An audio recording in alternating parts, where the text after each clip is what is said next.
할렐루야. 네. 와, 제가 가본 교회 중에 가장 꽉 찬 만석교회. 요즘 이렇게 만석을 보기가 힘든데 여기는 꽉 찬대요. 와, 네, 많이 와주셔서 감사합니다. 제 소개에 이렇게 뭐 인간극장이 나와 있고 저는 몰랐는데, 네, 강내우 대표입니다. 버그마트 미션 선교회를 지금 3년 반째 세워서 하나님 앞에 찬양으로 이렇게 함께 동역자들과 함께 찬양하고 있는 찬양 선교회 대표입니다. 네, 감사합니다. 네, 오늘 우리 선생님들하고 저희가 거짓말 하나도 안 보태고 제일 많은 곡들 제일 열심히 준비해왔어요. 제가 할 수만 있으면 많은 곡들을 불러드리고 싶어서 진짜 그렇게 준비를 해왔어요. 특별한 마음의 감동이 있었습니다. 좀 작은 교회들, 작지만 이렇게 딱 탄탄하고 들어오자마자 벌써 분위기도 너무 좋고, 그래서 이곳에서 저희가 조금이라도 하나님께서 좀 쓰셨으면 좋겠다, 그런 마음으로 열심히 준비해서 왔는데 오늘 귀한 은혜의 시간이 되었으면 좋겠습니다. 저희 선교회가 어떤 선교회냐면, 제가 이제 이탈리아에서 로마에서 유학을 했거든요. 로마는 가보신 분? 로마. 네, 로마 가보신 분 있어요. 맞아. 로마 가신 분들은 아마 이태리는 가면 여행하는 가이드 있잖아요. 여행 가이드들이 전부 성악가예요. 이태리는 성악가들이 많이 거의 다 유학을 가는 곳이에요. 특히 한국인들. 저희 가면 전부 성악가인데, 제가 섬겼던 로마 한인교회는 성도의 90%가 성악가였습니다. 그러니까 예배했던 전부 성악가들이 앉아서 드리는 성악 유학생들만 모여있는 교회에서, 그러니까 찬양이 얼마나 좋겠어요.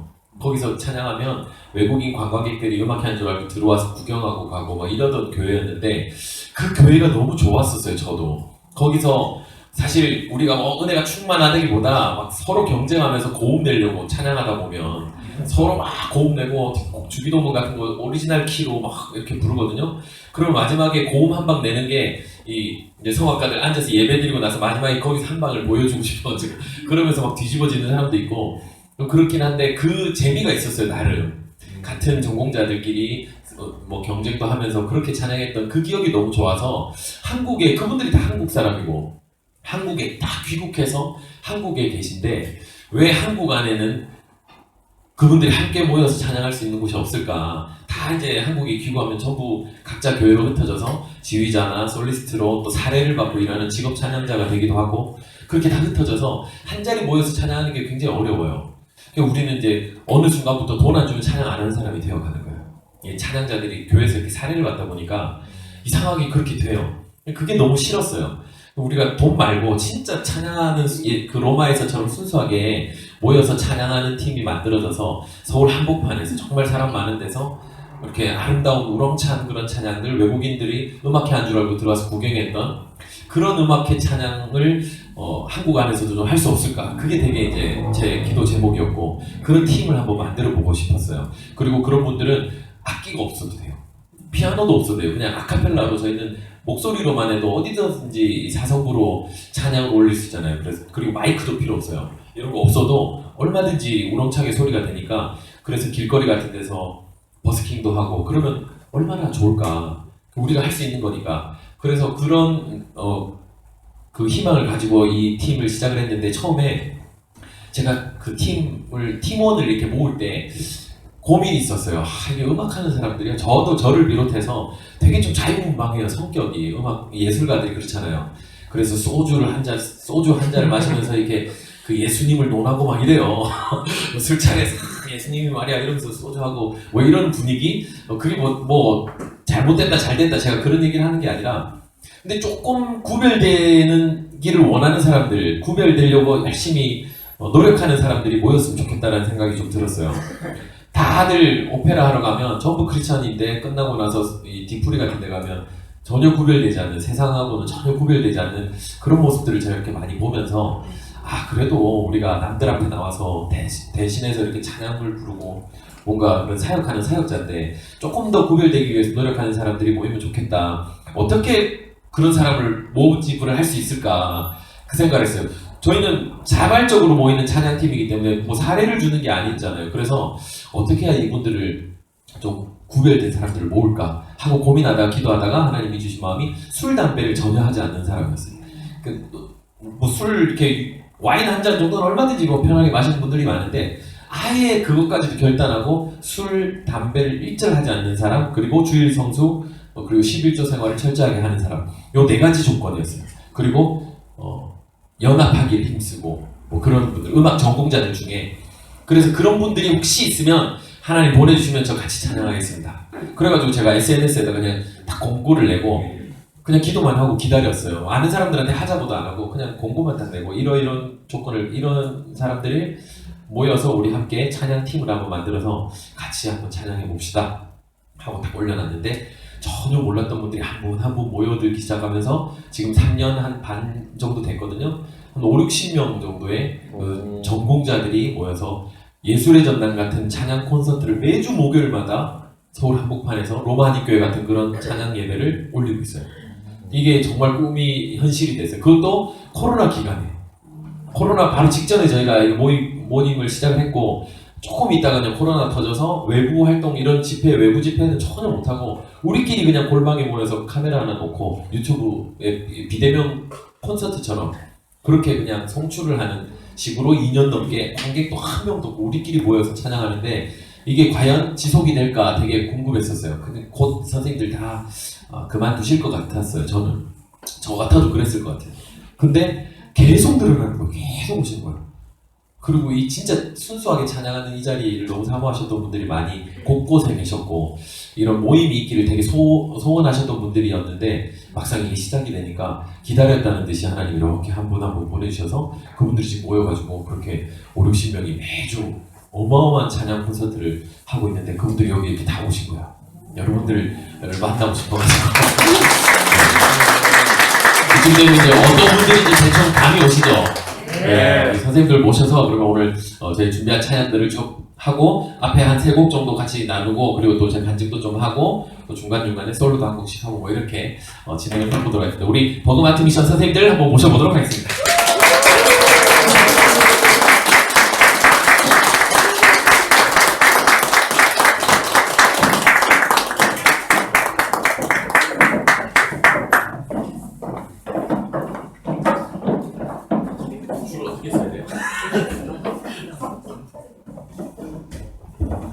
차가 너무 막혀서 아직 못 오신 분도 계세요.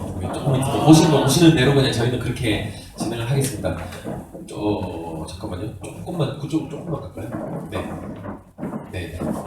아니, 가운데는 우리 엄연 선생님이 가운데 딱 잡아주시면 될 것 같은데 됐습니다. 보이시나요? 빈들의 마른 풀같이 하겠습니다.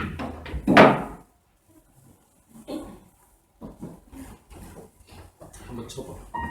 조금만 볼륨 조금만 더. 잠깐만요. 아니 너무 조금. 다시 한번 쳐주세요. 안 들리죠?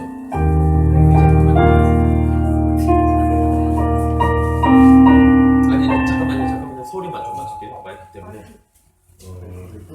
여기 껐어요.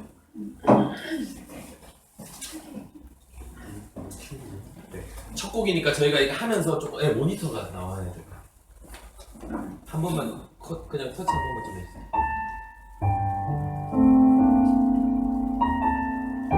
마이크는 지금 켜져 있는 건가요? 켜졌어요. 네, 한번 해보겠습니다.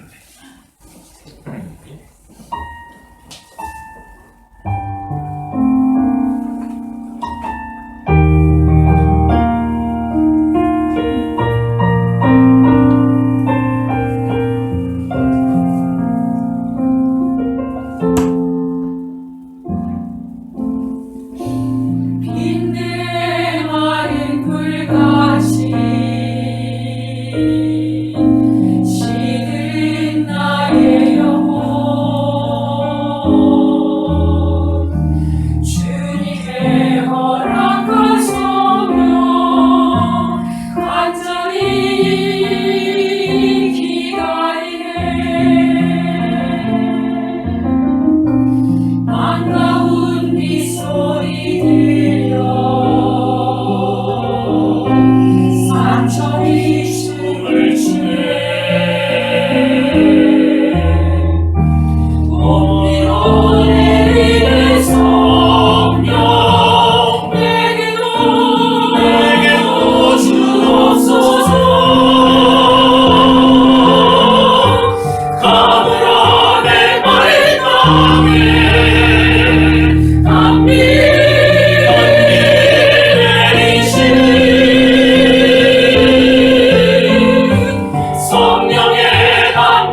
괜찮나요? 예.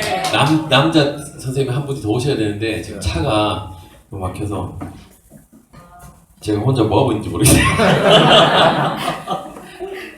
그래도 여기는 뭐 음향조 별로 신경 안 쓰고 저희가 예, 딱 우리끼리 이렇게 즐기는 자리라고 생각하고 그냥 편하게 할게요.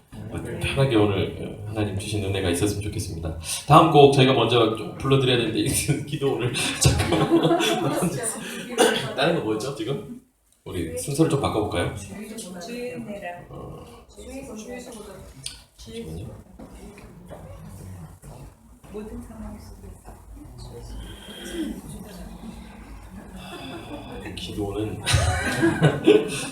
기도는 조금 이따가 하고요.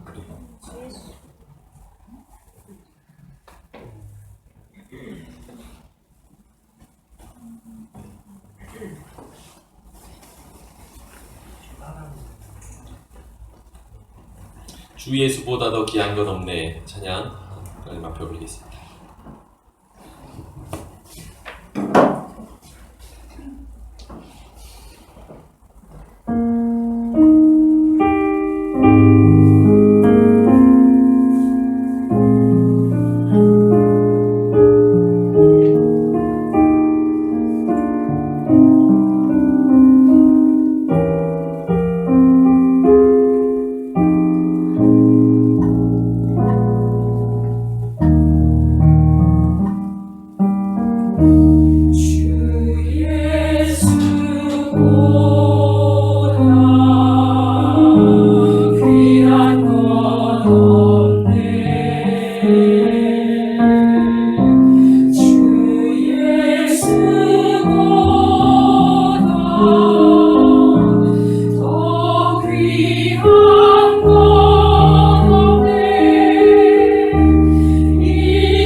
네, 지금 오셨네요. 네, 우리 조금만 그쪽으로 할까요? 이쪽에 남자분.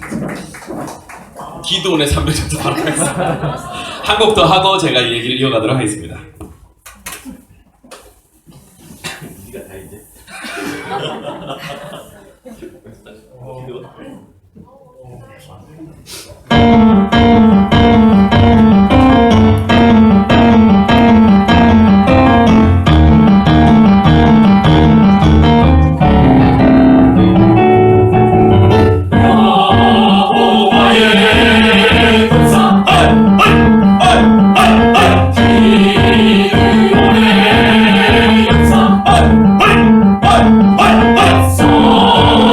선택받은 근성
주여 전진하여서라 저를 향해 나팔 불고 하나님을 깨어 웃으며 한 손에는 흙불 높이 지켜들고 전진하여서라 너와 함께하리라 큰 소리로 외치라 당신은 하나님께서 선택하신 주 백성인가 당신은 주를 위해 끝까지 싸울 준비가 됐나 당신은 하나님께서 선택하신 주 백성인가 당신은 주를 위해 끝까지 싸울 준비가 됐는가 용사여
힘이 좀 나시나요? 저희가 찬양을 들으니까 어떤 기분이세요 혹시? 웅장하다. 웅장하다. 네, 네. 맞아요. 성악가는 하나님이 만드신 악기잖아요. 하나님이 만드신 악기가 딱 하나밖에 없어요. 사람밖에 없어요. 사람. 이거는 전부 사람이 만든 악기들, 그죠? 전자악기든 뭐 어쿠스틱 악기든 간에 다 사람이 만들었는데 하나님이 직접 만드신 악기는 인간밖에 없어요. 여기 계신 여러분들 전부 다 하나님이 만드신 악기예요. 하나님이 악기를 왜 만드셨어요?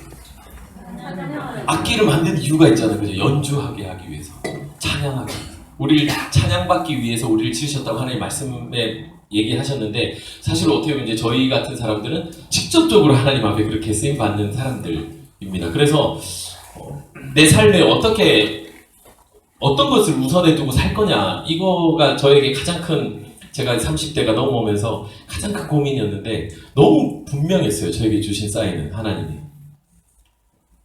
지어진 목적대로 쓰임받는 것. 하나님이 주신 이 목소리라는 악기는 세상 사람들 즐겁게 하는 그것에 우선으로 쓰이는 것이 아니라 하나님 찬양하는 데 우선 쓰이는 것. 이게 너무 분명하더라고요. 뭔가 변명의 여지가 없었어요. 그래서 이것을 우선으로 하면 그 이후에 하나님이 다 채워주신다라는 그런 간증이 계속해서 제 삶에 쌓여가고 있습니다. 여기 계신 선생님들도 마찬가지고. 그래서 사실 주일날 지금 얼마나 힘들어요. 제가 오늘 어떤 스케줄을 하고 왔는지 궁금하시죠? 안 궁금하세요? 새벽 4시에 일어나서, 제가 집이 가평이에요. 가평에 살아요. 저는 가평에서 저 아이들과 16 강아지들과 저희가 식구가 많습니다. 12식구입니다. 사람이 6에 강아지 6에. 그렇게 전원에 저쪽 가평에서 시골에 살고 있는데 4시에 일어나서 준비해서 여의도 순복음교회 일부 예배 지휘자예요. 제가 여의도를 가서 일부 예배 지휘를 하고 그리고 9시 반까지 연습 끝내고 바로 노원으로 가서 노원에 11시 반에 또 노원 예수사랑교회라는 곳에 또 3부 예배 지휘자입니다. 거기 가서 또 연습해서 지휘하고 그리고 끝나고 거기 또 연습 끝내고 그리고 남성 중창단이 또 따로 있어요. 그거 잠깐 지금 하고 그리고 여기 온 거예요. 그러니까 하루 종일 토요일 날은 또 11시 오전 11시 온누리교회 서빙고 토요 2부 예배 또 지휘자입니다. 여기 선생님들 같이 가요. 토요일 날은 저희가 거기 온누리교회가 토요 주일 예배가 생겼어요. 주일조차도 일요일이라는 것이 우상이다. 그래서 요즘 현대가 워낙 바쁘니까 꼭 일요일만 그렇지 않아도 된다. 거기 좀 워낙 좀 이렇게 그런 쪽이 열려 있어서 그래서 토요 주일 예배를 코로나 때 만들었거든요. 그래서 제가 토요 주일 예배 지휘자로 가게 되면서 거기서 또 토요일 오전에 섬기고 그리고 끝나자마자 마포대교를 가서 마포대교 밑에서 버스킹 찬송가를 불러요. 우리 선생님들하고 같이 한 30분을 찬송가를 딱 부르고 그리고 3시부터 또 여의도 가서 연습을 시키죠. 성가대. 그렇게 주말이 정말 정신없이 바쁘고 그렇게 다녀요. 근데 제가 목적대로 쓰임받고 있잖아요. 그죠? 오늘은 어떤 생각이 들었냐면 되게 피곤한 상황인데 교회에서 예배드리면서 기도하는데 제 마음에 어떤 마음이 딱 생겼냐면 너 따위가 나를 어떻게 막아? 이런 생각이 들어요. 이 사단한테 너 따위가 감히 나를 막아? 내가 누군데? 막 아침에 일부 예배 지휘를 하는데 뭐 연습을 할 때 지휘 보면도 이렇게 낮으니까 고개를 숙이니까 여기 담이 왔어요. 이게 자주 와요 요즘에. 그래서 막 했는데 갑자기 막 아픈 거예요. 그래서 목이 뒤가 잘 안 제껴지고 근데 기도하는데 너 따위가 나를 막아? 내가 찬양하는 사람인데 내가 우리 아버지 아들이고 그런 생각이 드는 거예요. 너무 감동이 되는 거예요 그게. 여러분 그런 감동으로 살아보셨습니까? 다 그렇게 살았으면 좋겠어요. 감히 질병 따위가 감히 거짓말 따위가 음란 따위가 사단 따위가 어떻게 하나님의 자녀인 나를 내가 우선으로 하나님 앞에 찬양하고 살겠다고 하나님 일하고 작정하고 달려가는데 감히 나를 막냐죠. 그런 당당함이 있어요. 그런 당당함으로 다 살아가는 저 여러분 다 됐으면 좋겠습니다. 그런 저는 또 그런 그 도전을 주고 용기를 주고 그런 거에 대한 사명을 좀 받고 이렇게 집회를 다닐 때마다 그런 얘기를 많이 해드려요. 우리가 누구냐, 우리의 신분이 어떤 사람이냐. 제 얘기를 조금 나누면 저희 오늘 순서를 조금 제가 얘기하는 순서를 좀 바꿔야 되겠어요. 저는 아까 아이가 넷입니다. 4자녀의 아빠예요. 여기 KBS 인강장 이거 내려서 지금 아마 보시지 못할 거예요. 네. 4명의 아이를 입양을 했습니다. 중학교 1학년짜리 1명, 그 다음에 초등학교 3학년, 그리고 4살 둘. 그러니까 입양 왔을 때 당신 아이예요. 중학교 1학년 아이를 입양을 했고 3학년짜리 입양을 했고 4살 아이 둘을 입양했어요. 순서는 4살이 먼저 왔고 둘이 1년 오고 그 다음 해에 또 4살 된 애가 왔고 그 다음에 중학교 1학년짜리가 왔고 그 다음에 3학년짜리가 왔어요. 그래서 다 순서가 뒤죽박죽이죠. 그 4아이를 입양을 했어요. 왜 입양을 했냐면 하나님이 기뻐하시니까 했어요. 하나님이 기뻐하시는 일에는 결코 결핍이 없는 줄 믿습니다. 내가 아무리 내가 열심히 해보려고 해도 제가 이탈리아 유학을 가서 콩쿠르를 정말 하나님 만나가지고 하나님이 주신 이 담대함을 가지고 나갔는데 콩쿠르 국제 콩쿠르에서 20-30번을 1차에서 떨어졌어요. 내 힘으로는 절대로 안 되는 거예요. 내 힘으로 만약에 제가 20-30번을 떨어지지 않고 한 10번 떨어지다가 한두 번 뭐 1, 2차를 통과했었다. 그러면 여전히 내 힘으로 하고 있었을지도 몰라요. 근데 하나님의 애초에 택도 없다라는 걸 보여주시는 거예요. 20-30번을 아예 1차 통과도 못하게 만드셨어요. 내가 도저히 내 힘으로는 할 수 없는데 나는 20대 후반에 유학을 나와서 그 시기를 버티고 있는 거예요. 얼마나 막막했겠어요 삶이. 29살, 28에 유학 가가지고 그럼 뭘 먹고 살아야 되잖아요. 남자니까 특히나 또 결혼도 해야 되고 가정도 꾸리고 싶고 자녀도 키우고 싶은데 성악을 한다고 전공을 해가지고 하나님을 만나서 하나님이 그런 마음을 주셔서 확신을 가지고 나가긴 했는데 콩쿨만 나갔다면 1차에서 떨어지는 제가 도대체 노래로 어떻게 먹고 살 것이며 얼마나 많은 경쟁자가 있는지 몰라. 이탈리아의 한국인 성악가 유학생이 3,000명이 있었습니다. 그때 당시. 지금도 그래요. 지금도. 그 사람들이 할 일이 없으니까 다 가이드하고 막. 가이드 가면 전부 가이드예요. 그 돈 잘 벌거든요. 근데 가이드 한번 해서 이제 돈을 벌기 시작하면 사실 노래는 거의 못해요. 그 맛을 알기 시작하고 또 거기에 뭐냐면 생활이 안 되니까 음악가로서 생활이 안 되니까 그게 내 직업이 되다 보면 목도 많이 쓰게 되죠. 가이드 하면 계속 설명해야 되고 그러니까 사실은 이제 학업하고 좀 멀어지게 된 그래서 어떻게든지 그 길로는 가지 않고 버티면서 부모님이 빚을 내서 저를 후원을 해주셔서 정말 미안하고 부담스럽지만 그냥 열심히 냈는데 열심히 한다고 되나요? 안 되는 거예요. 제 힘으로 아무리 해도 안 되는 거예요. 그렇게 20-30번을 그렇게 떨어지던 별것 없던 저 이렇게 완전히 인생에 소망이 잘 안 보일 때 제가 할 수 있는 게 없었어요. 그냥 기도밖에 없었던 거예요. 하나님 앞에 내가 나를 드릴 수밖에 없는 환경이었어요. 그게 결국에 지나고 나니까 축복이더라고요. 그게 축복이었어요.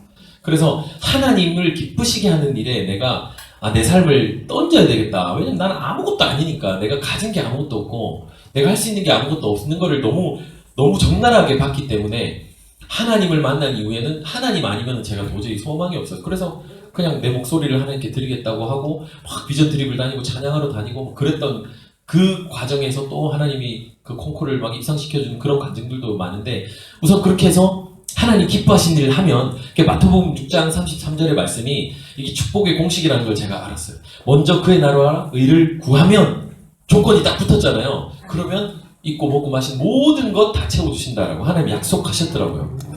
근데 그게 우선순위의 문제였는데 계속 그 부분에 있어서 기도하면서 간증을 체험을 하면서 조금씩 제 삶에 이게 공식이구나 이대로 대입해서 살면 되는구나 그렇게 결정하고 계속 그렇게 살다가 결국에 제가 입양까지 왔습니다. 하나님이 가장 기뻐하실 만한 일이 뭘까? 가장 하나님의 관심이 뭘까 봤더니 생명이더라고요. 생명을 살리는 거 그리고 한 영혼이 구원받고 영생을 얻는 일이잖아요. 영생을 얻는 일이에요. 영생을. 하나님이 우리를 너무 사랑하셔서 하나님이신 예수님이 육신을 입고 오셔서 나 하나 때문에 그렇게 죽어주셨던 그 은혜 그 사랑이 왜 나를 그렇게 사랑하냐 나하고 영원히 살고 싶어 하시는 거예요. 하나님이 내가 그 정도 존재라니까요. 그런데 어디 사단 따위가 나를 막아요. 말도 안 되는 거예요. 그런 당당함.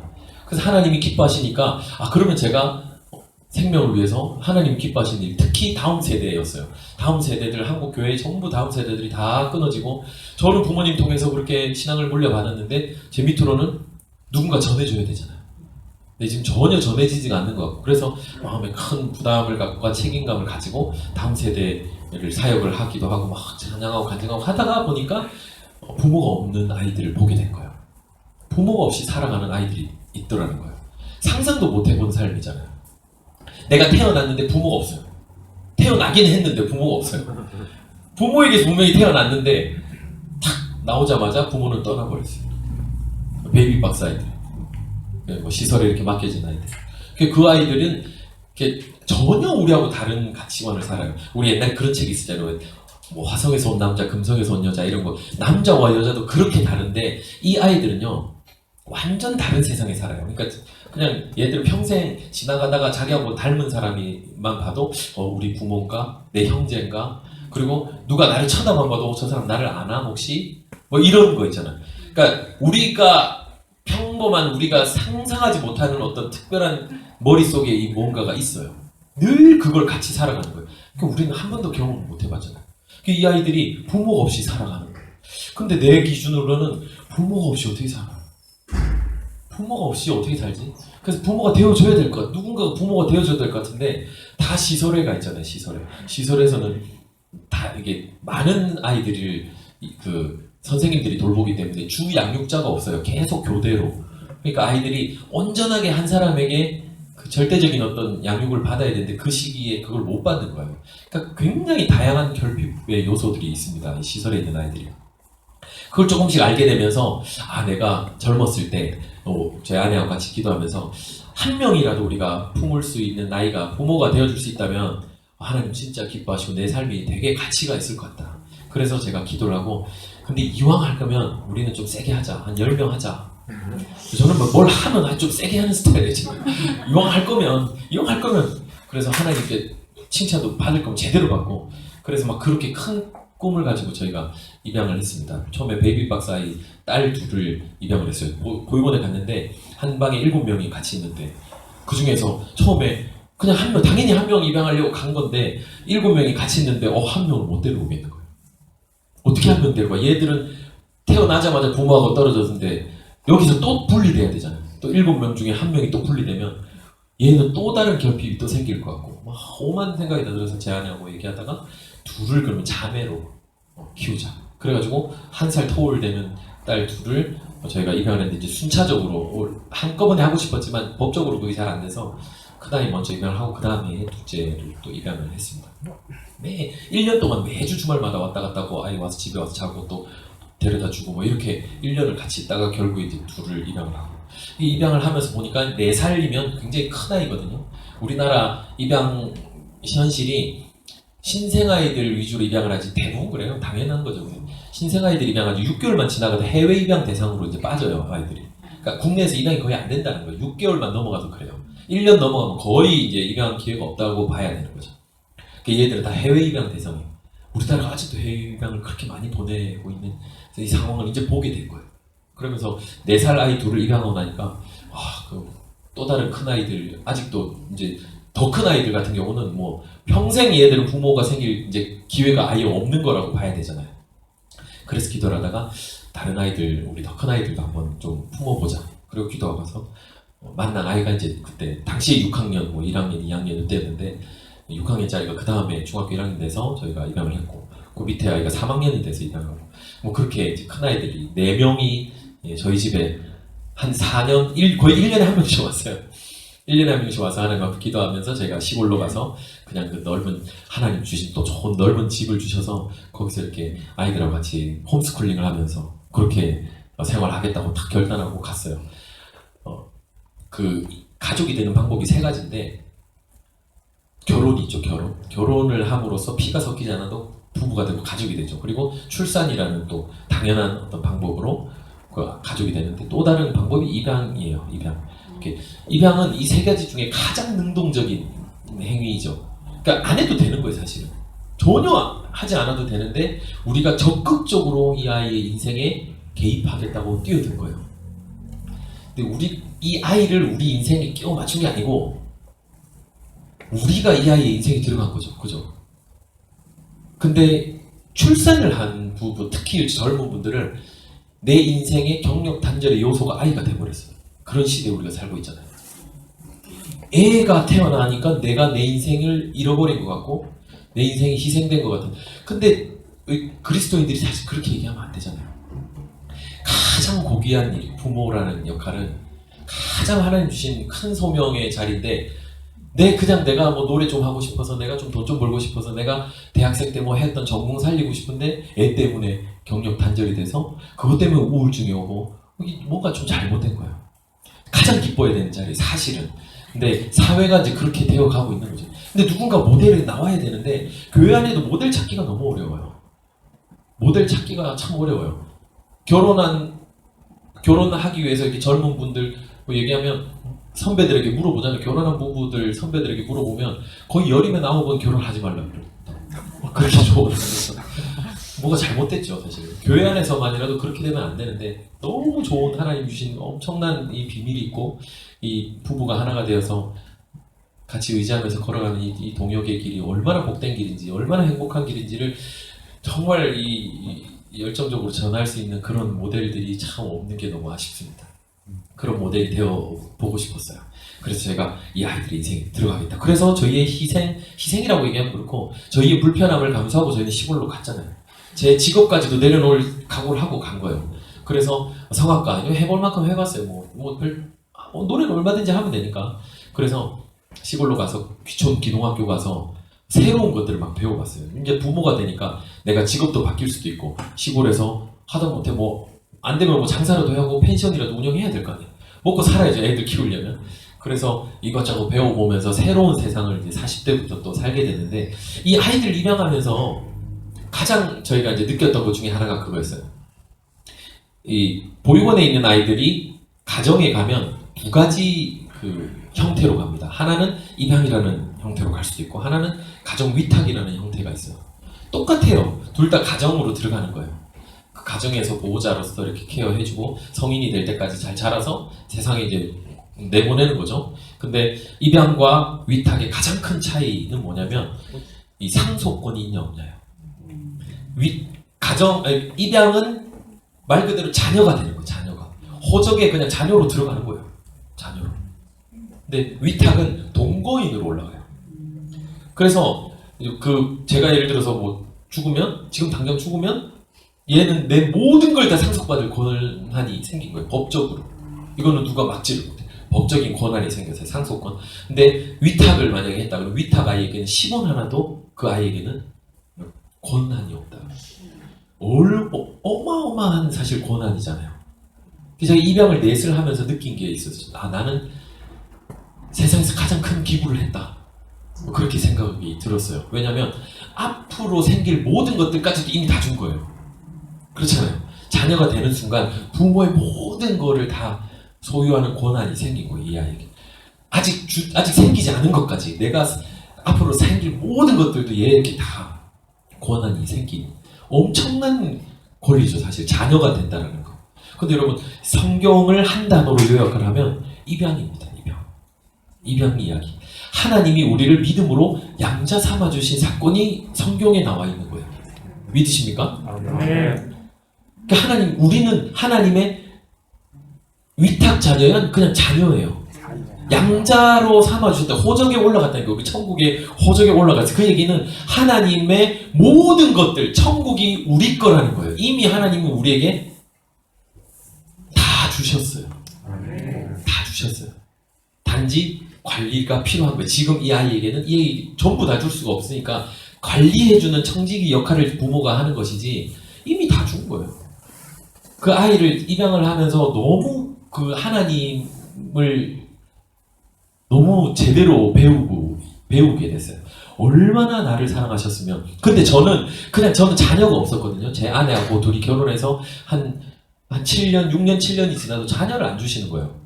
근데 둘 다 뭐 어떤 문제도 없어요. 그런데 자녀를 안 주셨어요. 그래서 처음에는 다자녀를 꿈꾸고 4아이 정도 우리가 처음에 출산도 하려고 그랬거든요. 근데 안 되니까 입양부터 하자 이렇게 순서도 바꾸고 이렇게 하다가 저희가 넷을 입양을 했는데 제 자녀가 친자녀 출산한 자녀가 없었기 때문에 그냥 입양을 한 거고 출생한 자녀가 있어도 그 아이는 그대로 있고 또 다른 아이를 입양을 하는 거잖아요. 근데 하나님은 어떻게 하셨냐고 우리한테. 하나님의 독생자를 대신 죽이고 전혀 상관없던 이방인이었던 죽을 수밖에 없던 나를 양자 삼아 주셨다는 이 사랑이요. 이게 느껴지기 시작하는데 너무 은혜가 되는 거예요. 그러니까 우리가 그냥 아이 이렇게 품는 거하고 상상도 비교조차 할 수 없는 거예요. 내 자녀를 주겠다니까 대신 내어줬다니까요. 자녀를 어떻게 내어줘요? 그만큼 우리를 사랑하신다는 하나님의 그 사랑이 느껴져서 너무 큰 은혜를 받았습니다. 하나님을 배우고 있어요. 아이들을 통해서. 이 아이가 입양을 왔는데요. 처음에 오자마자 특히 이제 큰아이 같은 경우는 이미 중학생이니까 사춘기가 됐잖아요. 근데 왔는데 눈치를 막 봐요.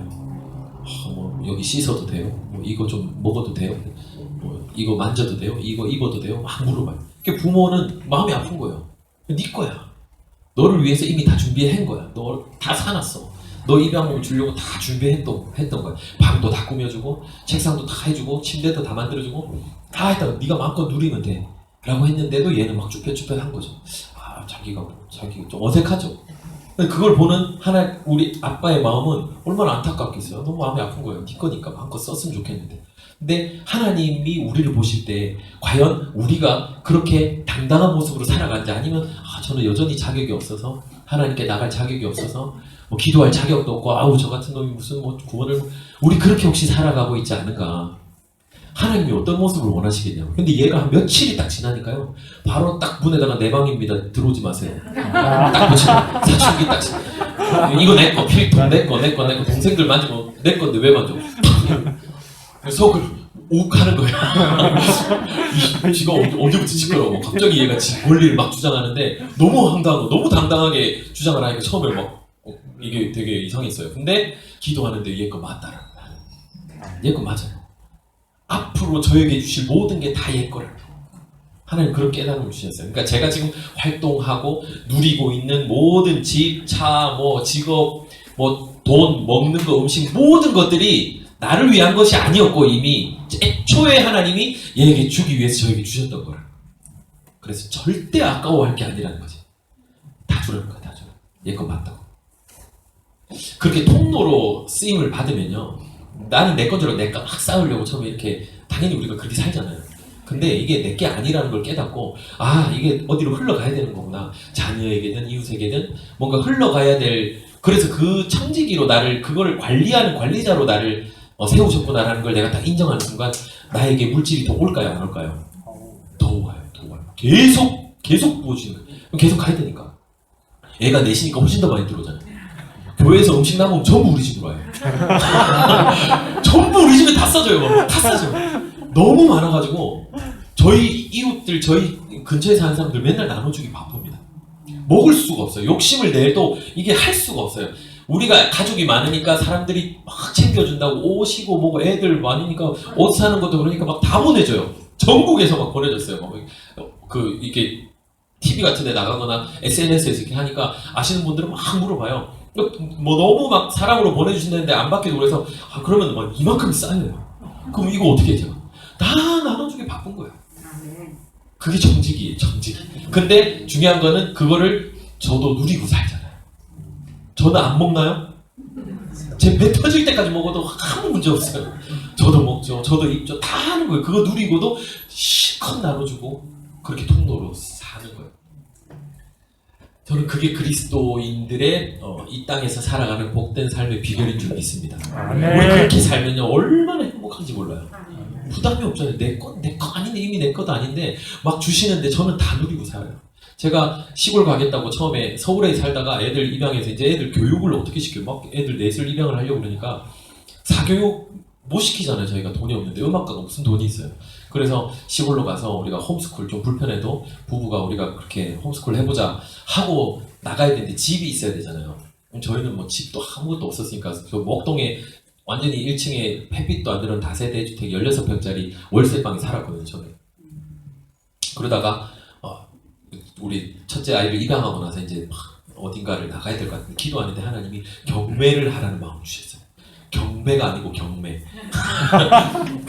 이거는 뭐 정말 저만의 어떤 좀 특별한 경험이니까 여러분들이 뭐 참고를 하시되 그냥 이게 넘어가시면 좋을 텐데, 그냥 하나님 주실 마음을 그렇게 뭔가 특별하게 어떤 마음을 주실 때는 저는 또 그걸 해봐요. 그게 아니면 상관없지만 하나님 주신 마음이라고 생각하고 뭔가 계속 일정한 마음이 좀 있어서 혼자서 이렇게 핸드폰으로 안에 들어가서 공부도 좀 해보고 전혀 저는 몰랐거든요, 거기에 대해서. 그러다가 하나님이 막 시킨 대로 어떻게 하다 보니까 한 2달 뒤에 제가 가평에 있는 어마어마한 대저택을 경매로 낙찰을 받았어요. 근데 말도 안 되는 가격에 말도 안 되는 상황에 저는 아무것도 모르는데 받아서 갔어요. 근데 그 집이 하자가 있는 집이었어요. 제가 뭘 모르잖아요.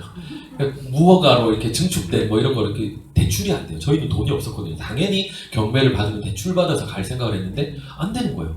그래서 막 이거 어떡하나 막 이러고 있는데 그 지역에 있는 농협에 갔더니 그냥 얼마 필요하냐고 물어보더라고요. 그래서 얼마 필요한데요? 그랬더니 그거 해줄게. 그걸 해줬어요. 그리고 중요한 거는 거기는 원금을 안 갚아도 된대요. 혹시 이 지역도 그런가요? 화성? 아니죠. 가평은 인구가 너무 적어가지고 부동산 그 과열 지역이 아니어가지고 원금을 안 갚아도 돼요. 이게 무슨 얘기인지 아시죠? 그 제가 예를 들어서 1억을 빌렸는데 1억에 대한 원금은 안 갚아도 되고 이자만 내는 거예요. 이자만 한 30-40만 원 내고 지금 평생 사는 거예요, 저는. 그 집을. 그렇게 하나님이 그런 방법으로 주시더라고요. 제가 아무것도 몰랐는데도. 그럼 왜 그 큰 집을 주셨냐? 아이들 때문에 주신 거예요. 아이들 넓은 집에 마음껏 뛰어놀라고 하나님이 딱 예비하신 집인데 저도 더불어서 살잖아요. 그게 저는 하나님의 자녀들의 복인 줄 믿습니다. 그게 청지기의 비밀이더라고요. 너무 재밌어요. 제가 우리 성교회 버그마트 미션 우리 선생님들 이렇게 했잖아요. 버그마트 미션 같이 다니잖아요. 저도 얼마나 이 안에서 누리는 게 많겠어요. 우리 선생님들하고 같이 다니면서 제가 더불어서 훨씬 더 또 좋은 얘기도 듣고 대표라고 하니까 대단하다 해주고, 저 대단한 사람 전혀 아닌데 이분들이 같이 있으니까 저도 훨씬 더 더불어서 누리는 거예요. 선생님들도 마찬가지. 같이 연합하고 같이 뭔가를 하면 훨씬 더 시너지가 나요. 근데 우리 이 한국 사람들 특히 참 이게 연합하기 힘든 성격들, 뉴스를 못 보겠어요. 왜 이런지 모르겠어요. 도대체 언제부터 나라가 이렇게 됐는지 어느 날부터인가 이게 다른 나라도 그런가? 제가 외국에서 유학을 해봐도 이렇게까지 심하게 갈라진 나라를 본 적이 없는 것 같은데 너무 마음이 아파요.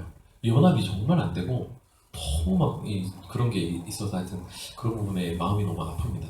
어쨌든 하나님이 주신 그 비밀이 저는 저 마태복음 6장 33절 5장이 아니고 6장입니다. 그런즉 너희는 먼저 그의 나라와 의를 구하라. 그리하면 모든 것을 너희에게 더하시리라. 이 말씀 붙잡고 하나님 주신 그 모든 복들을 다 누리며 사셨으면 좋겠습니다. 제가 받은 그 은사, 하나님이 노래라는 그 은사를 가지고 먼저 그의 나라와 의를 구하기 위해서 하나님 앞에 찬양하겠다고 작정하고 유학하면서 미국이나 캐나다, 아프리카, 뭐 콩쿠르를 어디든지 가는 데마다 저는 찬양하는 것부터 찾았어요. 교회부터 찾았어요. 가면은 그 지역에 있는 교회에 찾아가서 물어보고 만약에 한인교회가 없다 그러면 그 현지 교회라도 개신교회를 어떻게든 찾아가지고 아름아름으로 막 찾아가서 가서 예배드리고 내가 성악가인데 나 찬양하겠다고 그러면 누가 마다하겠어요. 다 좋아하죠. 이태리 사람들 뭐 근데 피아노도 없이 이태리는 왜 천주교의 나라잖아요. 그래서 개신교회가 굉장히 약하거든요. 뭐 0. 몇 % 이 정도인데 그러니까 개신교회 가면 요거 절반 정도 되는 요만한 방에서 피아노도 없이 그냥 찬양하고 예배드려요. 그런 데 가서 제가 찬양하겠다 성악가니까 근데 한국말로 해요. 뭐 이태리 말도 잘 못하니까 한국말로 그냥 찬양하는데도 다 울어요. 다 울어요. 얼마나 좋아하는지 몰라요. 그게 제가 받은 은사고 제가 그렇게 나누고 근데 그러고 저는 콩쿠르에서 떨어져요. 콩쿠르하러 갔는데 막 친구들이 주변에서 뭐라고 하는 막 저보고 어리석다는 거예요. 너는 도대체 예배를 하러 왔냐 공부를 하러 왔냐 하나님이 뭘 기뻐하시겠냐 여기 와서 온 목적대로 성악 공부 열심히 해서 좋은 성과를 내서 하나님 앞에 영광 돌리고 더 유명해져서 하는 마음껏 찬양하고 그게 더 지혜로운 거 아니냐라는 얘기를 많은 사람들이 했습니다. 근데 저는 콩쿠르를 가든 어딜 가든 만약에 그곳에 현지 교회가 없다 그러면 저는 막 5시간씩 차를 타고 와서 다시 우리 교회 와서 예배 드리고 일주일씩 예배가 그 콩쿠르 일주일씩 진행이 되니까 주일이 걸릴 때가 되게 많아요. 그러면 그냥 다른 분들은 뭐 그냥 자기들끼리 뭐 이렇게 한다든지 뭐 거의 신경 안 쓰는데 저는 교회 찾다가 없으면 그냥 와야 돼. 네. 막 그게 내 나름의 이제 철칙이었기 때문에 와서 예배 드리고 가서 떨어지는 거예요. 컨디션 관리 못했으니까. 당연하죠. 컨디션 그 하나가 얼마나 미미한 차이, 엄청난 차이가 있거든요. 너무 다들 잘하기 때문에 조금만 실수하거나 삐끗해도 바로 떨어져요. 근데 그런 거를 감수하고 저는 막 찬바람 쐬면서 교회 찾다가 아니면 교회 와서 찬양 예배 드리고 다시 가서 떨어지고 사람들이 그때마다 막 그렇게 저에게 어리석다고 얘기를 하고 저도 되게 고민도 많이 됐어요. 근데 그런 얘기 들을 때마다 너무 오기가 생기는 거예요. 어떻게 하나님 찬양하겠다고 하나님 예배하겠다고 작정하고 간 저를 하나님 높이지 않으면 누굴 높이십니까? 하나님 진짜 살아계시다면 저는 당연히 저 같은 사람 쓰실 줄 믿습니다. 그게 막 오기가 생기는 거예요. 그래서 보여주고 싶었어요. 되게 모델이 되고 싶었어요. 남들하고 똑같이 가는 게 아니라 진짜 고집스럽게 우선순위를 하나님 앞에 한번 드려보는 그 헌신된 사람으로 제가 찬양자로 이 자리에 서 있을 때 하나님이 나를 어떻게 하실까? 언젠가는 쓰실 거다. 저 확신이 있었거든요.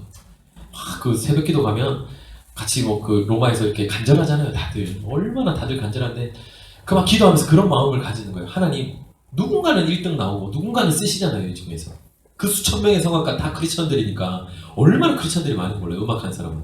근데 그 중에서 어쨌든 하나님 쓰신 사람 누군가 나올 텐데 하나님 저 써주십시오. 저 안 쓰면 누구 쓰실 겁니까?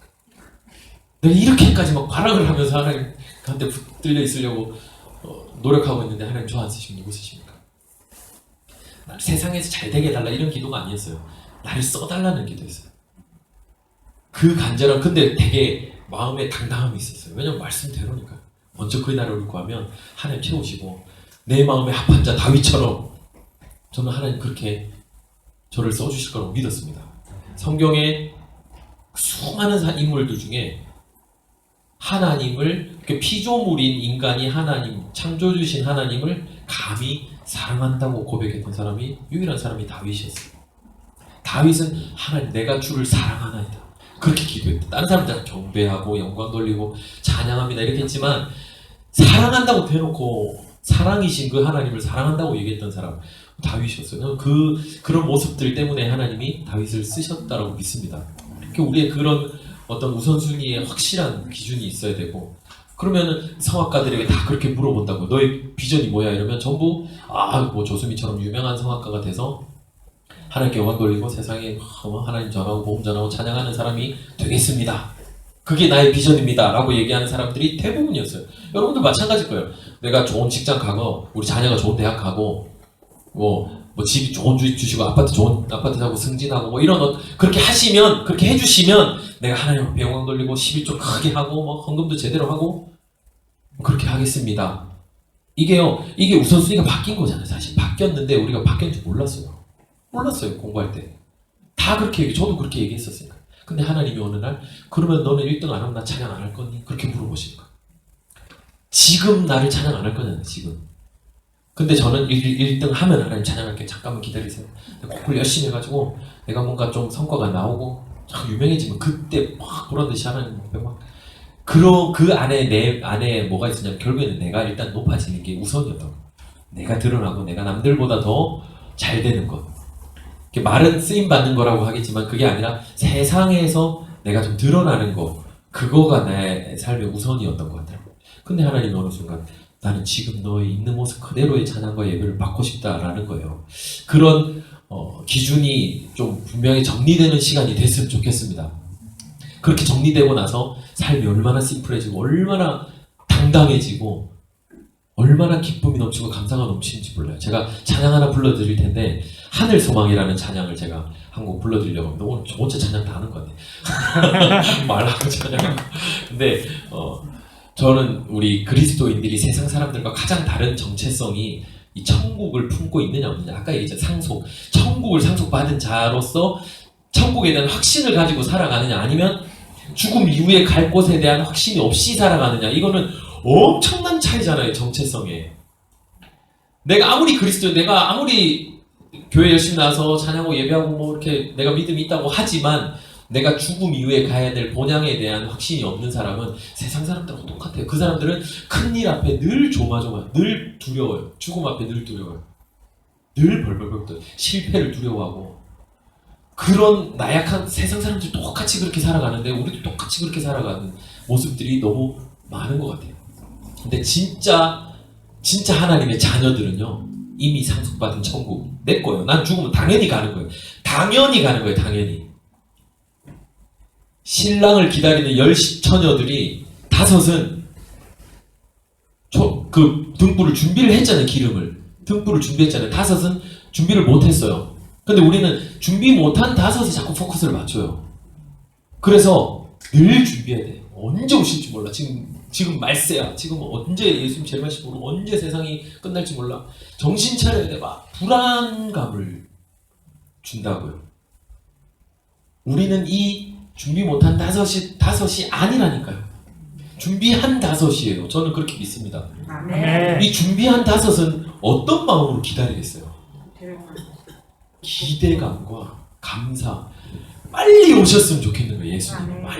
빨리 신랑이 와서 빨리 그 혼인잔치에 들어가고 그거를 기다리지 않겠어요? 근데 그런 기대하는 사람이 너무 없어요. 교회 안에.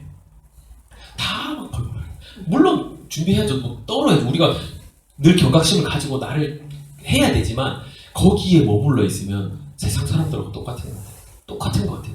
벌벌벌벌 떨고. 그게 아니라 우린 이미 상속받았고 이미 들어갈 약속 받았고 이미 기름 다 준비되어 있는 사람이라고 나 스스로 확신을 하고 거기에 맞는 삶을 살아야 되죠. 우리가 당당하게 기대하고. 그래야지 세상 사람들이 우리를 보면 진짜 뭔가 다르다.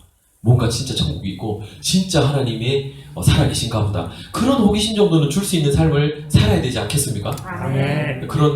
그런 우리 안에 천국에 대한 소망이 확 올라오는 시간이 됐으면 좋겠습니다. 아멘. 하늘 소망 제가 불러드릴 때 와 천국 가고 싶다 그런 마음이 생겼으면 좋겠습니다. 네, 불러드리죠. 다시 들어주세요. 음향이 또 에코 같은 거 뽕뽕 들어가는 건 안 되겠죠? 목욕탕 같은 거 좀 들어가면 너무 좋겠는데. 하늘 소망. 뭐 섞였습니다 지금 내 말. 뭐가 다른 게 나오고 있어요.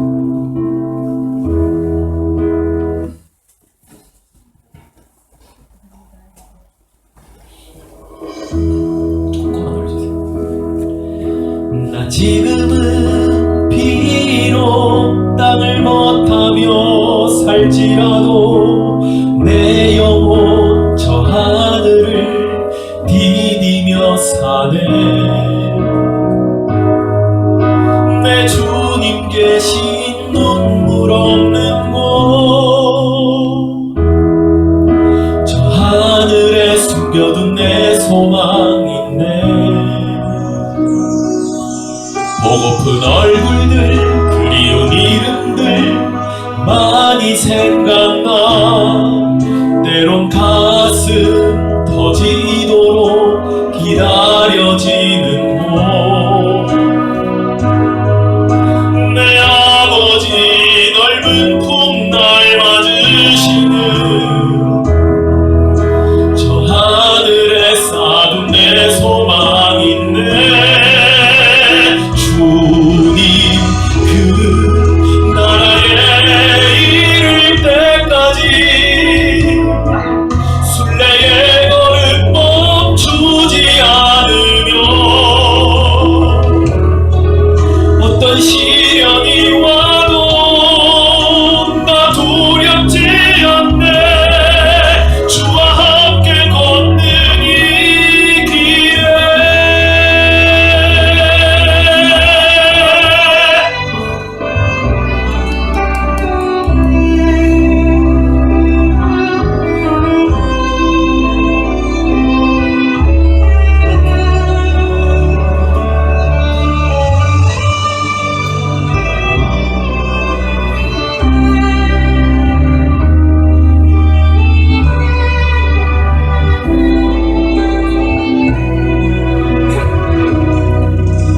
나 지금은 비록 땅을 못하며 살지라도 내 영혼 저 하늘을 디디며 사네. 내 주님 계신 눈물 없는 곳, 저 하늘에 숨겨둔 내 소망 있네. 보고픈 얼굴들 그리운 이름들 나 많이 생각나. 때론 가슴 터지도록 기다려지는 곳, 내 아버지 넓은 품 날 맞으시는 저 하늘에 쌓은 내 소망 있네. 주님 그 나라에 이를 때까지 순례의 걸음 멈추지 않으며, 어떤 시련이 와도 나 두렵지 않네. 주와 함께 걷는 이 길에 주님 그 나라에 이를 때까지 순례의 걸음 멈추지 않으며, 어떤 시련이 와도 나 두렵지 않네. 주와 함께 걷는 이 길에 주와 함께 걷는 이 길에 주와 함께 걷는 이 길에 우리 함께 걷는 이 길에 우리 함께 걷는 이 길에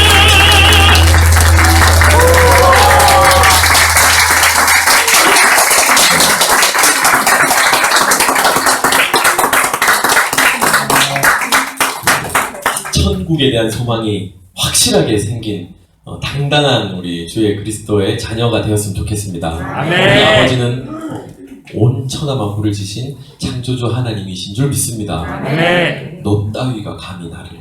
우리 그렇게 살았으면 좋겠어요. 너 따위가, 가난 따위가, 질병 따위가, 당장 내가 죽어도 하나님 앞에 내가 갈 수 있는 천국이 이미 예비되어 있는 그 당당함으로 정말 이 시대에 용기 있는 그리스도인들이 많이 나왔으면 좋겠습니다. 그래서 지금 뭐 소망이 없잖아요. 세상 보면 누가 결국에는 예전에는 그런 얘기를 했어요. 교회가 이 땅의 대안이다. 저는 그때 얼마나 은혜가 된지 몰라요. 정말 세상을 보면 소망이 없는데 교회만 오면 너무 대안이고, 근데 이제는 교회도 대안으로 사람들이 자꾸 의심하는 시기. 교회라는 그 건물, 그 공간 자체가 이제는 대안이 되지 못한다는 거. 물론 진짜 교회는 우리 자신이잖아요. 사람들 한 사람 한 사람 자체가 교회이기 때문에 우리가 소망인데, 이 교회라는 어떤 공동체가 주는 그 대안적인 이미지조차도 흔들리고 있는 시대 아니에요. 다시 한 사람부터, 저와 여러분이 한 사람 한 사람이 다시 이 용기를 회복하고 이 당당함을 회복하고 왕의 자녀로 그렇게 세상의 모델이 되는 그런 삶을 살았으면 좋겠습니다. 다음에는 제가 우리 또 버그마티 미션에 세계적인 소프라노 선생님을 한 분을 또 초청을 했습니다. 우리 장아람 선생님 나오셔서 찬양을 해주실 텐데 우리 박수로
선생님들 다 나오셔서 우리 다시 찬양으로 함께 하도록 하겠습니다. 우리 박수로 한 번 더 주시고요.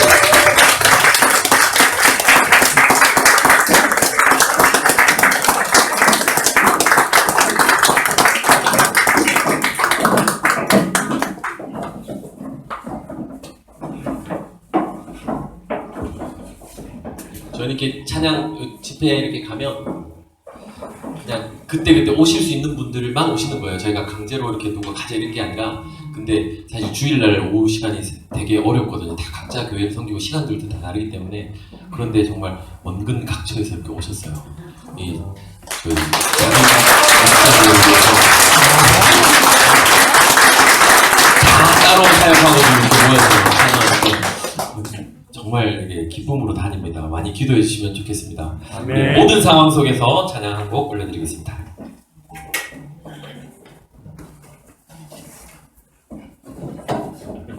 보여야지.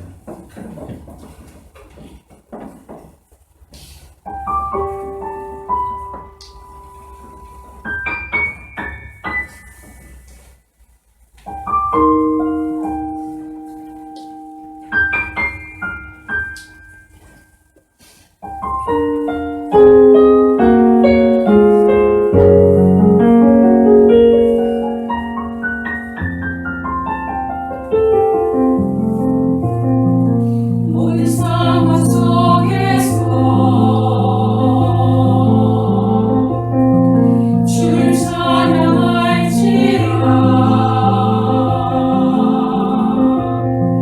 주는 너의 근성을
영원한 나라에 우리 함께 들어갔으면 좋겠습니다.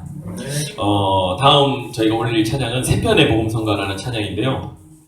우리 그 전에 우리 조금 소개를 제가 간단하게 우리 선생님들 스토리도 좀 있는데 소개를 해드리고 싶은데 우리 여기 반주하는 우리 반주자 선생님을 먼저 좀 인사를 제가 한번 시켜드리도록 하겠습니다. 우리 고은찬 선생님, 네, 박수 한번.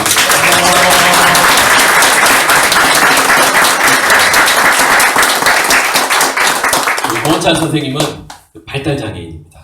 발달장애인인데 어머님께서 출산 당시에 의료사고로 이 산소가 좀 부족해서 일란성 쌍둥이에요. 똑같이 생겼어요, 둘이. 일란성 쌍둥이가 둘 다 발달장애가 온 거예요. 근데 둘 다 피아노 천재예요. 둘 다 지금 하나 이렇게 찬양하는 피아니스트로 쓰임받고 그 하나님의 뭐 계획을 우리가 어떻게 알겠어요. 그런데 어쨌든 하나님이 이렇게 쓰고 계신 이 모습을 보면 글쎄 참 이게 사람이 감히 뭐라고 할 수는 없지만 하나님이 어쨌든 작정하고 지금 우리 은찬 선생님과 그 형제를 사용하고 계신 줄 믿습니다. 네. 어머님 여기 같이 오셨네 지금 여기 뒤에. 바로 뒤에 우리 어머니세요.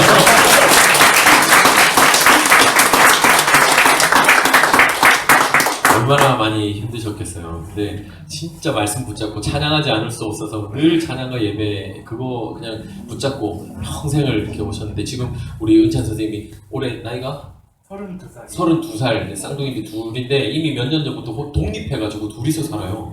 어머님이 그렇게까지 이렇게 훈련을 잘 시키셔서 교육을 잘 시키셔서 둘이서 알아서 밥도 잘해 먹고 빨래도 잘하고요. 얼마나 잘 사는지 몰라요. 그치? 올 때도 지하철도 잘 타고 뭐 어디든지 잘 다닙니다. 그래서 진짜 이렇게까지 오게 오는 동안에 어머님의 이 수고가 얼마나 천국에 그 어마어마한 상급이 쌓여있을 줄 믿습니다. 많이 좀 생각나실 때 기도해 주시고 우리 여기 선생님들도 마찬가지인데 제가 한 분 인터뷰를 한번 해볼까요? 예정이 없었나? 누구한테? 우리 선생님들은 말하는 걸 싫어하거든요. 저만 말해요. 저만. 그래서 제가 말을 제가 대표라서 하는 게 아니고 말하는 걸 워낙 싫어해가지고 저 혼자서 이 시간 때우고 얘기를 하는데 우리 오늘 왕언니로 오신 우리 원미경 선생님, 우리 원미경 선생님은 지금까지 우리가 외부 어떤 집회 다닐 때 한 번도 빠지지 않은 정말 열혈 단원으로 우리 이렇게 어디든지 가서 찬양하는 찬양의 일꾼으로. 근데 이분도 엄청난 또 삶의 스토리가 있고 그렇지만 다 나눌 수는 없지만 제일 이 중에서는 우리가 제일 왕언니시거든요. 얼마나 간절하겠어요 찬양하는 자리가. 제가 한번 인사 한번. 주여. 대표가 잠깐 쉬도록 제가 네, 제가 왕언니고요. 지금 아니면 제가 내년엔 찬양할 수 있을까? 그런 간절함이 있어요. 네. 그리고 또 은혜 가운데 있어요. 젊은 날에는 그렇게 하고 싶은데 할 수가 없었어요. 일이 너무 많았어요. 저희 시아버님이 시각장애인이신데 거기에 치매도 오시고 근데 효자 아들을 두셔서 절대 요양원에 못 보내고 제가 정말 어린 갓난 아이처럼 어딜 가도 팔을 끼고 가야 되고 신랑 너무 바빠서 아버님을 못 돌보니까 제가 그 아버님을 모시고 병원에 다녀야 되고 그렇게 사느라고 찬양을 할 수가 없었어요. 시댁이 믿지 않기 때문에 교회도 갈 수가 없고 저의 젖줄이 탁 끊긴 거잖아요. 근데 제가 이렇게 뵈니까 제 연배도 많이 계신데 정말 하나님이 주신 나의 탤런트가 무엇인지 더 고민하시고 부엌에서 밥하는 게 내 탤런트일 수 있잖아요. 저는 밥도 잘하거든요. 하나님이 배우게 하셨어요. 밥을 잘해줘야 이쁨을 받더라고요.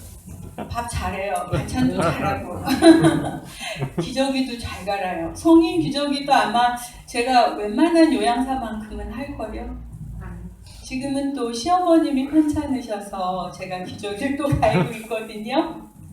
근데 이런 고백을 하는 이유는 곧 그게 우리의 모습이잖아요. 저는 제 주변에 아무도 건강하다가 밤새 안녕하고 돌아가신 분이 안 계세요. 다들 일주일이라도 누우시잖아요. 며느님들한테 잘하세요. 절대 내가 네 도움은 안 받으리라 해도 장담할 수 없거든요. 이쁘다 하시고 한 번 더 등 두들겨 주시고 용돈 한 번 더 주시고 아드님한테도 잘해주세요. 한 번 더 이쁘다 하시고 이놈아 너는 그거밖에 못하니 이러지 마시고 참 네 인생을 사느라 대견하다 이쁘다 그렇게 칭찬하시고 나머지 허한 시간은 교회에 오세요. 이렇게 아름다운 성전에 오셔서 여기에서 차도 마시고 기도도 하시고 그렇게 세월 보내시면 하나님 앞에 기쁘게 갈 수 있잖아요. 제가 근속하는 이유는 딱 그거 하나예요. 내일은 찬양 못할까봐.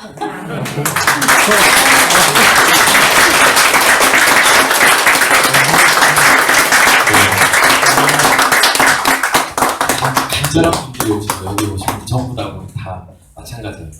유학을 갔다 오셨건 아니면 대학을 졸업하고 아이 키우느라고 활동을 제대로 하지 못하고 어쨌든 다 전공자신데 우리 다 성악 전공자들이신데 이분들이 여기 와서 찬양하는 이유는 너무 간절함이 있기 때문에 지금 아니면 할 수 없을 거라는 이제 그거를 이제 깨달은 거죠. 근데 더 젊을 때 더 어릴 때 깨달아서 빨리 찬양대를 왔었으면 더 좋았겠지만 그건 지나간 건 이미 끝난 거고 지금 이 순간부터 하나님이 우리의 찬양과 예배를 받기 원하실 줄 믿습니다.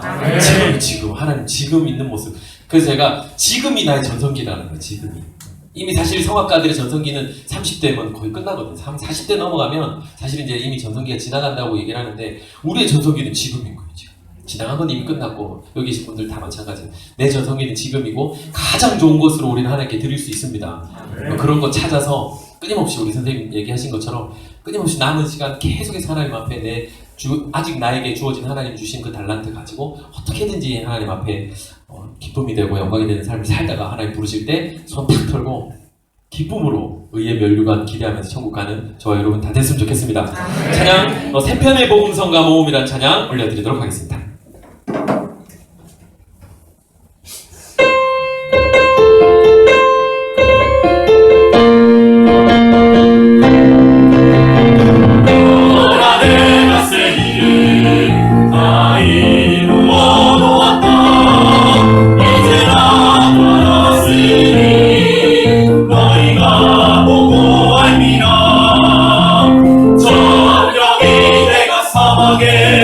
샘물을 내리니 자차를 짐승들과 신앙과 타조로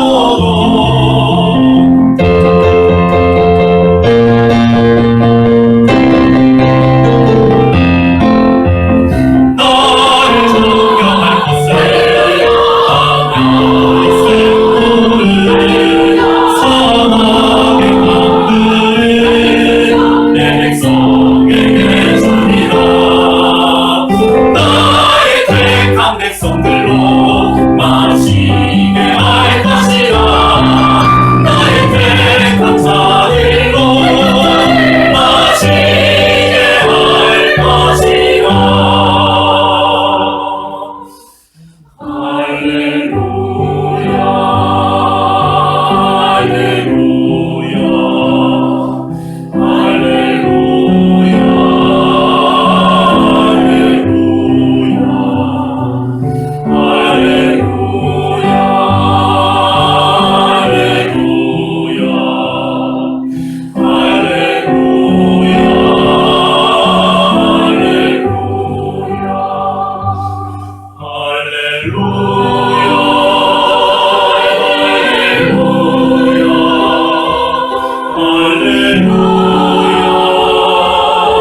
예수 할렐루야 구원은 돼 예수님 찾아 예수님 찾아 예수님 찾아갑시다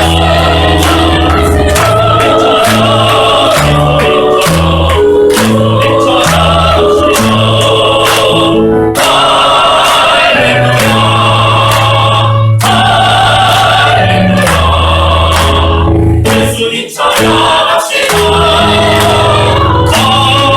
할렐루야 할렐루야 예수님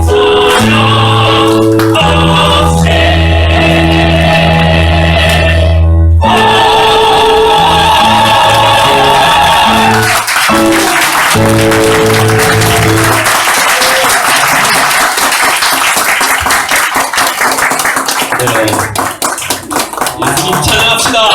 네. 오랜만에 옛날 찬양 들으니까 좋으시죠? 이 찬양 제일 좋아하시더라고요. 이제 마지막 찬양입니다. 드디어. 이 남자분 누구세요? 우리 다닐 때마다 같이 저희가 같이 다녔어요. 저희 관객 패널로 짜고 치는 관객으로 이렇게 리액션 잘해주시면 저희가 너무 힘이 납니다. 네, 마지막 찬양. 일단 마지막 찬양이고요. 네. 주의 은혜라라는 찬양인데 가사 뭐 다 들어보시면 너무 와닿는 가사일 겁니다. 내 평생 살아온 길 뒤돌아보니 짧은 내 인생길 오직 주의 은혜라. 지금까지 지내온 것은 다 주의 은혜라. 이 고백 저희가 올려드릴 때 여러분들 같이 마음으로 하나님 앞에 그렇게 고백하는 시간이 되었으면 좋겠습니다. 주의 은혜라 찬양 올려드리겠습니다.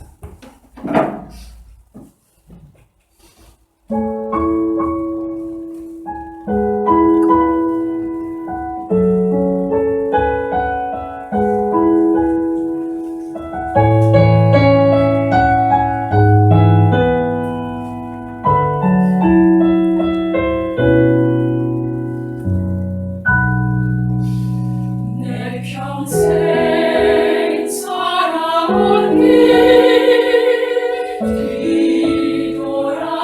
뒤돌아보니 짧은 내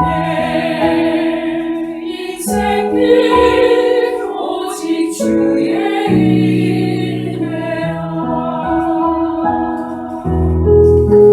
내 평생 살아온 길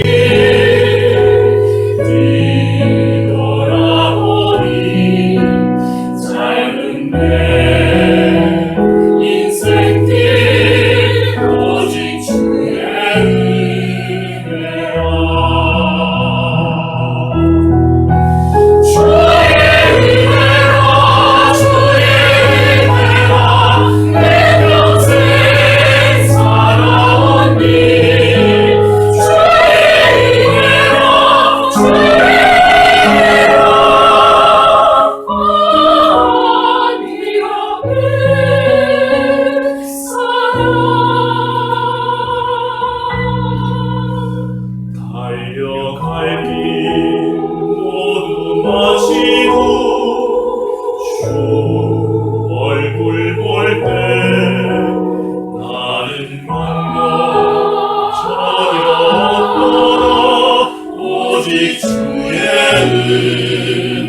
마시고 주 얼굴 볼 때 나를 공로 전혀 없더라 오직 주의 나는 공로 전혀 없더라 오직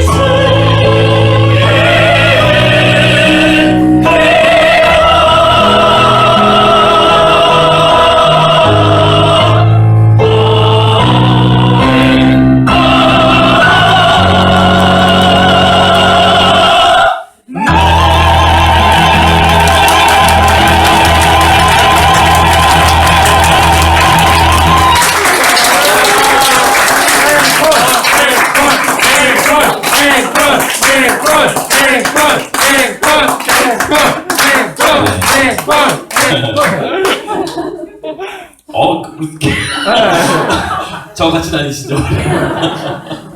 이런 거 앵콜 안 해주면 되게 이상하거든요. 네, 네 걸려 드셨습니다 이제. 앵콜을 하셨기 때문에 들으셔야 돼요 무조건. 네, 앵콜을 하셨으니까 이제는 저희가 입장료도 좀 받아야 되겠습니다. 입장료 이런 음악회 입장료 없이 보는 게 있을 수 있는 일인가요? 아니죠, 그죠? 여기 수준들이 되게 높으시네요. 제가 입장료 받는 시간인데 핸드폰을 다 꺼내보세요. 휴대폰 빨리 다 꺼내세요. 다 꺼내셔서 꺼내서 유튜브를 들어가세요. 버금 아트 미션, 버금 아트 미션 검색을 해보시는 겁니다. 버금 아트 미션. 버금 아트 미션 TV 있죠? 네. 그 옆에 구독과 좋아요, 알림 설정을 지금 딱 눌러주시는 게 입장료입니다. 근데 여기 제가 보니까 작은 목장교회는 좀 인원이 작잖아요. 그래서 여러분들 그냥 여러분만 구독해가지고 될 건 아닌 것 같고 집에 가셔서 10명에게 여러분들 지인들 10명에게 반드시 구독을 시키는 거 하실 수 있어요, 없어요? 있습니다. 약속하셨습니다. 네. 그러면 이제 저희가 집에 가서 이따 확인하면 한 100명 이상 올라가야 되는 거예요. 구독자, 그죠? 네. 그 정도는 얼마든지 해줄 수 있잖아요, 그죠? 네. 저희가 이렇게 여러분들이 그렇게 해주시고 댓글도 달아주시고 이러면 제가 또 힘을 내서 열심히 찬양하도록 하겠습니다. 저희가 매주 목요일마다 그 버금 목요 콘서트 50이라고 군자동, 서울 광진구에 있는 군자동에 그 버금아트 센터에서 지금 계속 179주째 한 주도 빠짐없이 목요 콘서트 예배를 드리고 있어요.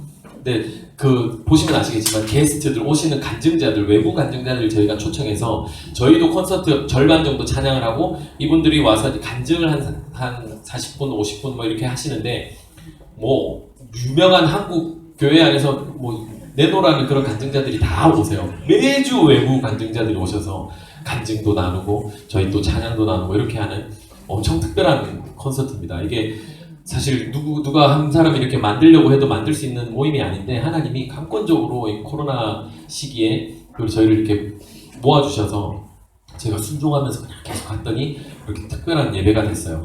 목요일마다 실시간으로 저희가 7시 반에 공연을 하는데 알림 설정 꼭 해놓으셔야 돼요. 그래야 이게 뜨거든요. 뜨면 들어와서 좀 댓글로도 이렇게 참여해 주시고 작은 목자교회에서 이렇게 왔습니다. 이러면 제가 또 반갑게 맞아줄지 모르겠지만 제가 정신이 없어가지고 그 시간에는 잘 못하는데 어쨌든 저희가 다 보면서 기도하고 같이 생각하도록 하겠습니다. 많이 좀 격려도 해주시고 주변에 꼭 10명이에요. 네. 강제적으로 좀 이렇게 좀 해주세요. 그런 거. 그 올라간 재미로 저희가 또 찬양하잖아요. 이렇게 감사합니다. 더 이렇게 기독교 문화가 한국에 기독교 문화가 너무 없어요. 여러분 주일날 교회 딱 끝나고 월요일날 밖에 나가면 어디 교회 이렇게 기독교 문화다운 문화 안에서 노는 데가 있으세요? 없죠. 일주일 동안 세상 사람들하고 똑같이 직장생활하면서 술자리에서 눈치 보고 뭐 이렇게 기독교인인 거 드러내면 뭔가 피해볼까 막 숨기고 이렇게 조마조마 눈치 보다가 주일날 와서 조금 안도하고 조금 같이 이렇게 맞는 사람들끼리 조금 위로받다가 또 세상 나가면 그냥 혼자 사는 거야, 혼자. 우리나라의 종교 분포도가 1위가 기독교, 개신교인데 그런데 우리나라는 기독교권 문화입니까? 아니잖아요. 전혀 그런 얘기를 할 수 없는 문화. 여전히 유교권, 불교권이 어울리고 기독교다운 어떤 문화를 누릴 수 있는 곳이 하나도 없는 것 같아요.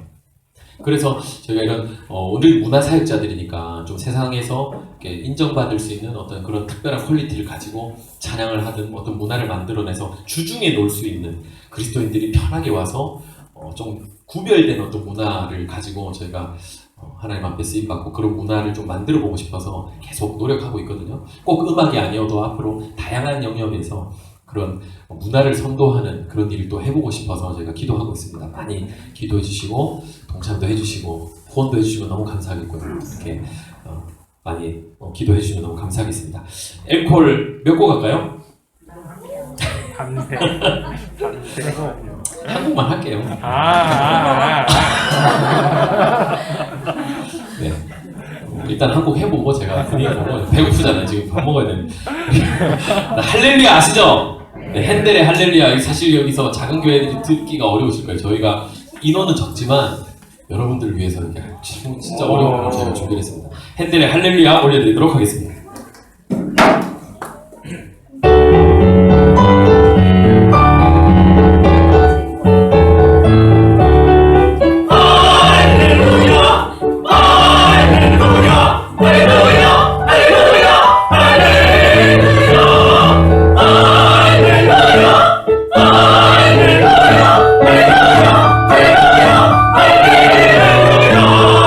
주